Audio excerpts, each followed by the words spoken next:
இந்நாள் இனிய நாளாக அமைய ராமானுஜர் திருவடியை பற்றி பரந்தாமனை அறிவோம். தினம் ஒரு நாராயணீயம்.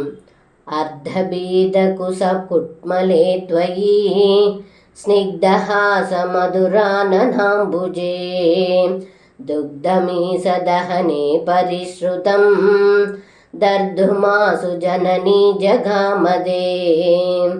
இந்த பாடலுக்கு அர்த்தம்: ஏ குருவாயூரப்பா, தாங்கள் தாயின் மடியில் ஏறி அமர்ந்து கொண்டு அழகிய புன்சிரிப்புடன் பால் குடித்து கொண்டிருக்கும் சமயத்தில் அடுப்பில் பால் பொங்கி வழிகிறதே என்று தாயான யசோதை தங்களை கீழே இறக்கிவிட்டு விரைவாகச் சென்றாள் என்று இந்த பாடலில் பட்டத்ரி சொல்கின்றார்.